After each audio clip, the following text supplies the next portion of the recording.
Welcome to this lecture on religious practices of the Templars. It is important to remember that the Order of the Temple was a religious organization approbated by the papacy, whose lay members had taken the three monastic vows of poverty, celibacy, and obedience, and had professed to a life of combat and prayer. Although this was initially a highly unusual concept for a religious community, the documents which have survived leave no doubt that churchmen and lay people across Western Europe responded to this new concept enthusiastically by providing the Templars with revenues and possessions, among them churches, chapels, and the rites pertaining to them. In 1139, Pope Innocent II granted the order permission to build new oratories for the benefit of the souls of its brethren and the laymen and women who associated with them. In theory, at least, this should have given every Templar community access to a chapel or church where the canonical hours could be observed.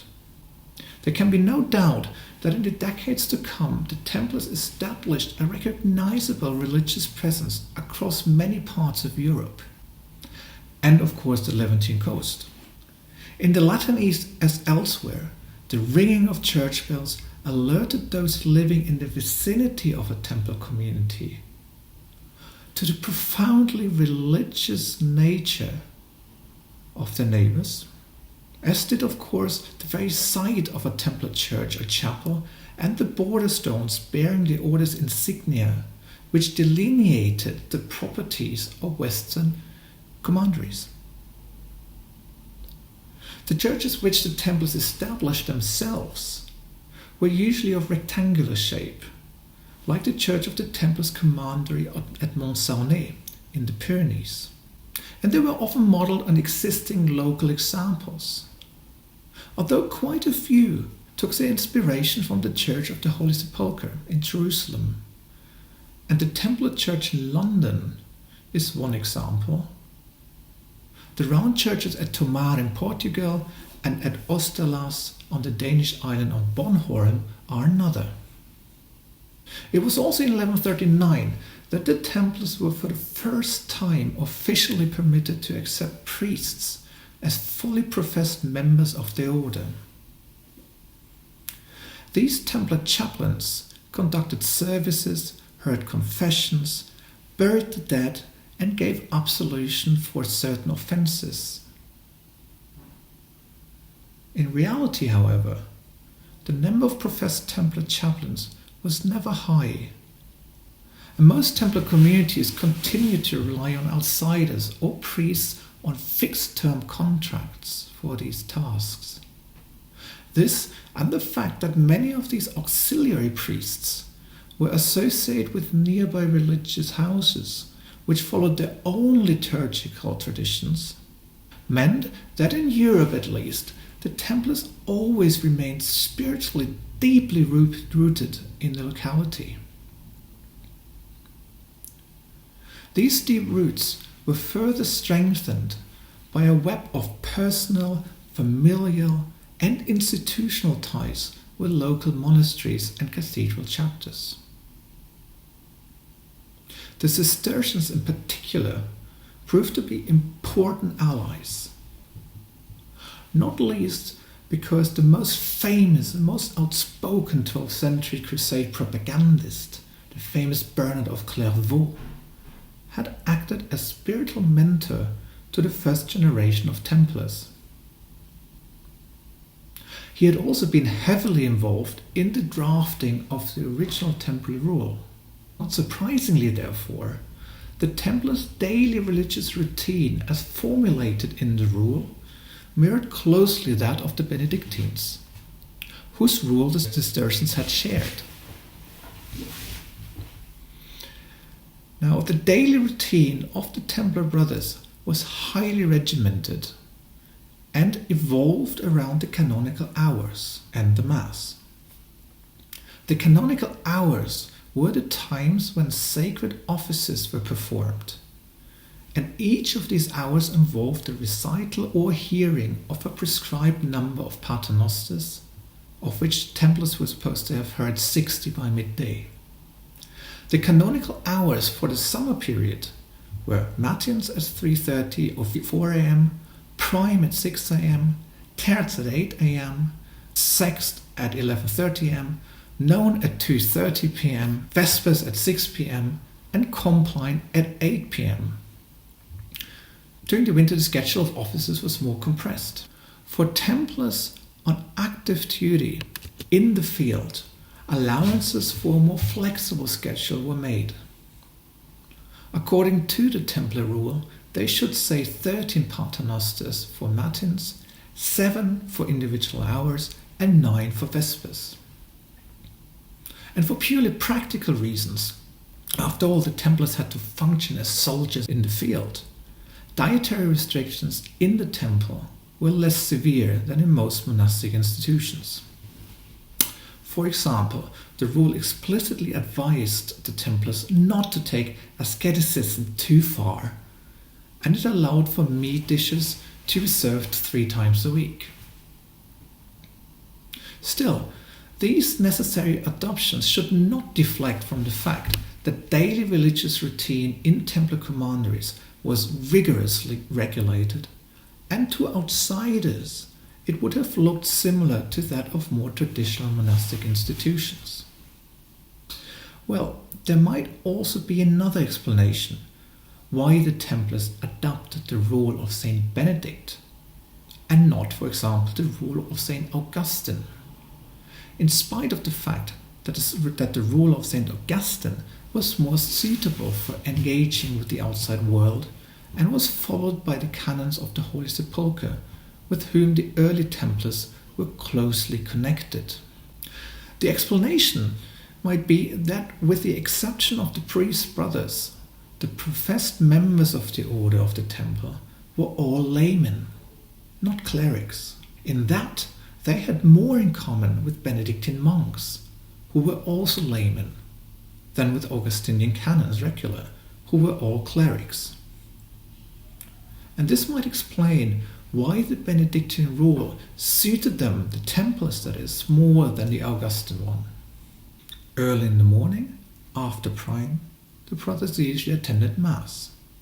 In theory, the Templars, wherever they were, should have followed the liturgy of the Church of the Holy Sepulchre in Jerusalem, which was, after all, the Templars' mother church.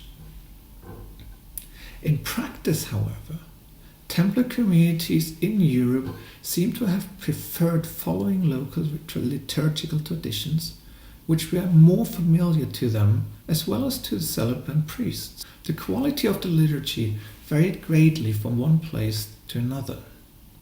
We can only assume, because much of the evidence is now lost, that in the order's headquarters in Jerusalem and then in Acre, the performance would have been sumptuous, elaborate, and highly evocative of the region's holy topography. What the surviving evidence does make clear is that the performance of the liturgy must have been a spectacle of light and colour in urban commanderies like London and Paris, and in some places along the northern and western Mediterranean coast, but that it must have been a rather sombre and humble affair in many much less well-endowed and more remote rural houses. The spirituality of the Templars is more difficult to grasp, not least because spirituality itself is such a fleeting concept. We do not know how each and every Templar knight, surgeon and priest felt and defined his inner relationship with God. But one must assume that these relationships differed greatly according to time, place, and circumstance. One can also assume, however, that many Templars would have felt spiritually united in the knowledge that their profession made them shareholders in the holy topography of Jerusalem, and that they identified closely with the concept of military sainthood as celebrated, for example, in Eastern Christian iconography. Eastern military saints, like Saint George, were popular across the Orden. Still today, one can see inside the Templars' church of Cressac in the Charente colourful frescoes of Saint George fighting the dragon and of Templars riding out to fight the Saracens. And the symbolic connection between the two frescoes would not have been lost to the contemporary observer. Other prominent Eastern saints whose relics were venerated or whose stories commemorated in Templar churches in France and elsewhere included Saint Blaise, another soldier saint, and Saint Catherine, whose cult was rooted at Mount Sinai but spread across Europe as a consequence of the Crusades. The commandery of Península on the Spanish Valencian coast, which seems to have functioned as a kind of clearinghouse for relics imported from the East, by the early 14th century featured a large collection of Eastern relics. Among them prominent New Testament saints such as Saint Mary Magdalene and Saint Luke, early Eastern Christian martyrs such as Saint Barbara, Saint Euphemia, Saint Blaise, and lesser well-known Eastern saints such as Saint Nicholas the Confessor. Each of these relics would have been at the center of liturgical celebrations at given times during the year.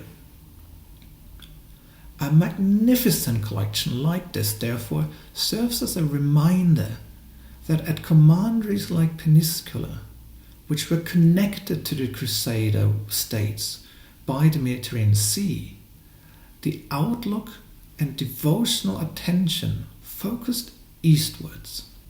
The significance of these cults, however, pales in comparison to the devotion shown by the Templars to Christ crucified and his mother, the Virgin Mary, which span across the institution. Like the Cistercians, and like most other religious orders at the time, the Templars were intensely devoted to the Virgin Mary. A large number of Templar churches were dedicated to her, including important centers of Marian devotion such as Villasirga near Burgos in Castile or Tortosa, now Tartus, in the county of Tripoli. But fundamentally, the order of the Temple was and always remained an order of Christ. Its spiritual heartland was Jerusalem, where Christ had undergone his passion and where the order had been created.